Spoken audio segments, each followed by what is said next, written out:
Hi guys! Welcome back to Reyes Kitchen. So for today, i-share ko naman sa inyo ang aking secret Pinoy pork empanada recipe.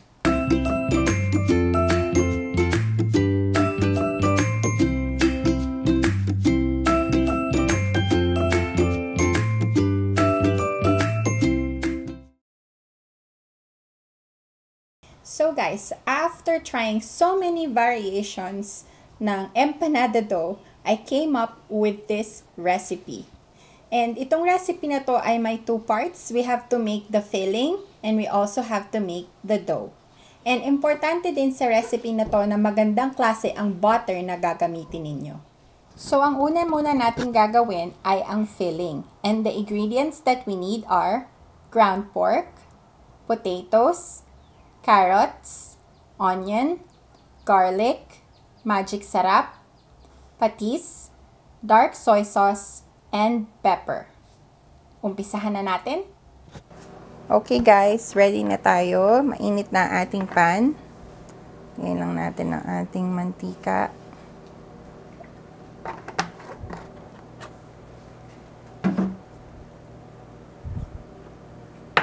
So ilagay na natin ang sibuyas.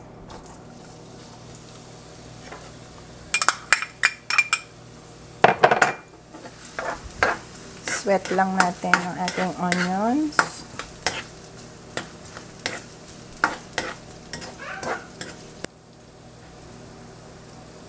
Okay.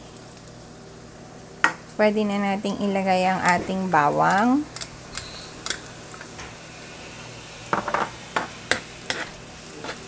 Halo lang natin hanggang maging fragrant na ang ating bawang.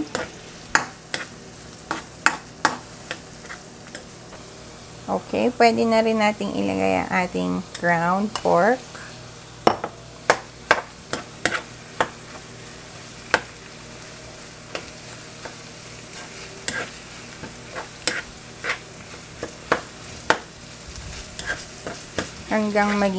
Hintayin lang natin hanggang maging brown. Okay, so habang iniintay natin siyang mag-brown, maglagay tayo ng konting patis. Hindi ako naglagay ng salt, patis ang ginagamit ko na pampalasa sa ating meat. And then, ihalo lang natin siya ulit. And then, let it rest for about 1 to 2 minutes. Okay, ngayong brown na ang ating ground pork, lagay na natin ang ating patatas. And lagay na rin natin yung ating carrots.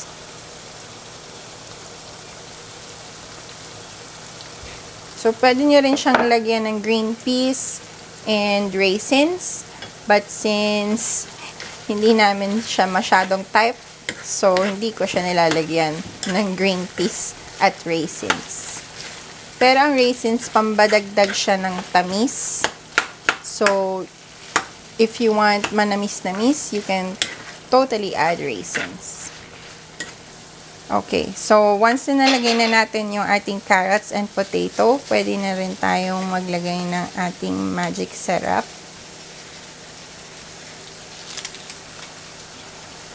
Then, ihalo lang uli natin.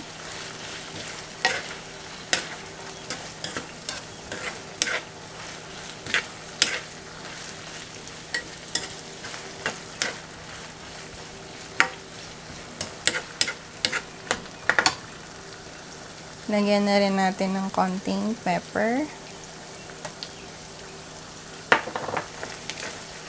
Halo lang ulit.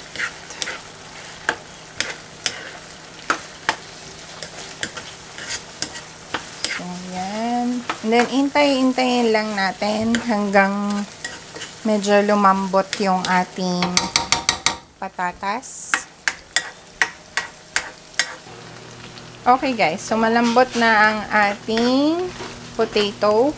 Pwede na nating ilagay ang ating dark soy sauce.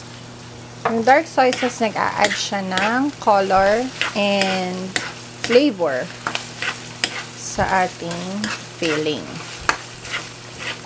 So, yan. Tikman nyo lang siya ulit para to make sure na okay na para sa inyo ang lasa ng filling. And then, ang ginagawa ko pala dito ay after ko siyang lutuin, papalamigin ko muna siya. Pero gumagamit ako ng strainer para lahat ng mantika niya mapunta sa ilalim. So, guys, ito na yung ating filling. Ito, transfer ko lang siya. So, ito na. So, magdi-drip lahat ng mantika dun sa ilalim. So, make sure na fully cool down na yung ating filling before natin siya i-transfer sa ating dough. Hi guys, so here are the ingredients for our dough. So I have about 3 cups of all-purpose flour. We need Alaska evaporada. So we'll start with 1/3 cup and then we'll gradually add more to see kung kailangan pa ng ating dough na maging smooth. So magdadagdag pa tayo. I have baking powder.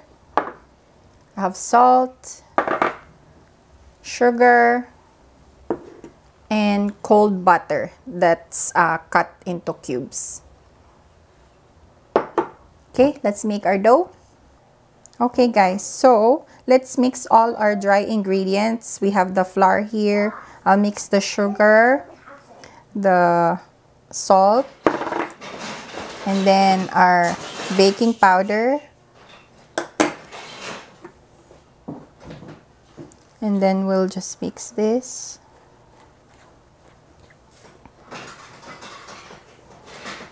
Until well incorporated na siya. Okay, so nahalo na natin siya lahat.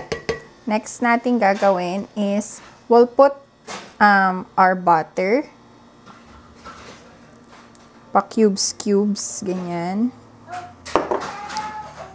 Okay, so nilagay ko na yung ating butter. So umpisahan na natin siyang imasa-masa ng ganyan hanggang ma-incorporate yung ating butter sa ating flour mixture. So guys, ito na yung texture niya. So gradually we can add our evap. Okay guys, so i-add na natin yung ating evap gradually.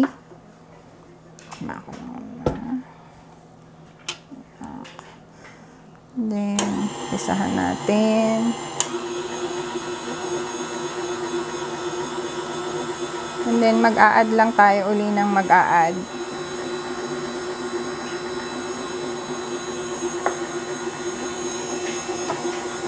Make sure scrape the sides.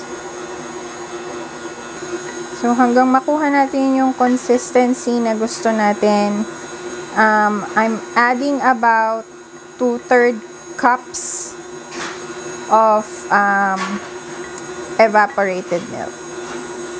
Okay, so I think ready na ang ating dough. And then, it's totally up to you if you wanna chill the dough first para madali siyang i-roll for about half an hour. Okay, so ito na yung ating dough. Kukuha lang muna ako ng konti. Ito muna. Roll up.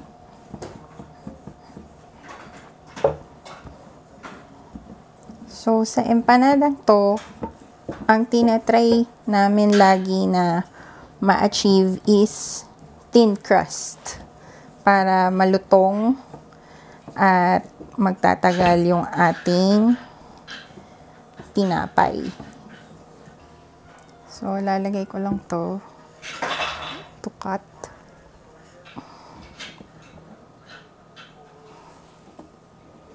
Para pare-pareho yung size ng ating empanada.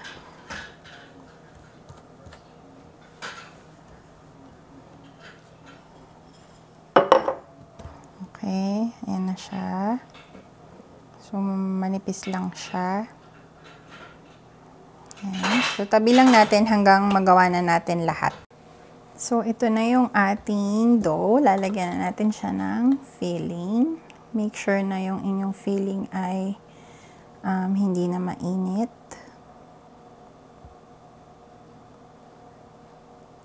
Yan.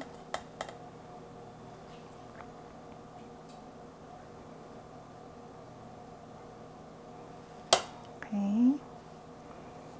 And then, tutupi lang natin siya ganyan.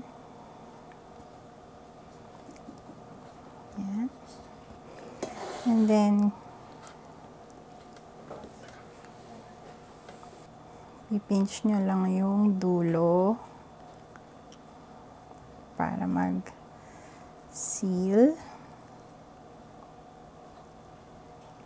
Yan.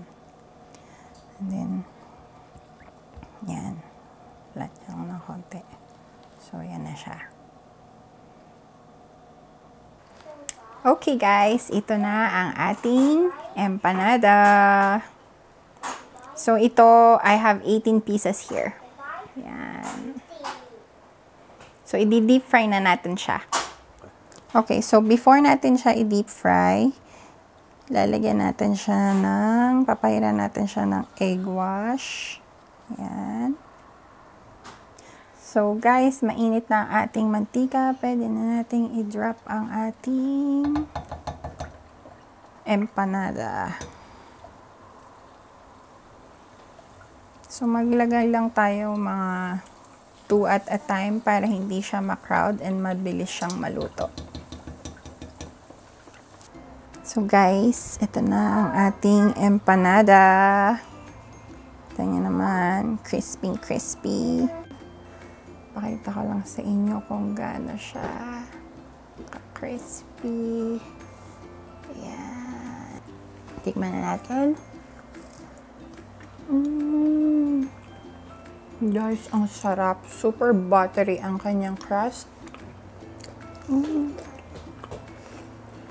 Super sarap. Is it thumbs up? Yeah. Tell them. It's good. So, that's it for our video, guys. Hopefully, nagustuhan ninyo ang ating cooking video today.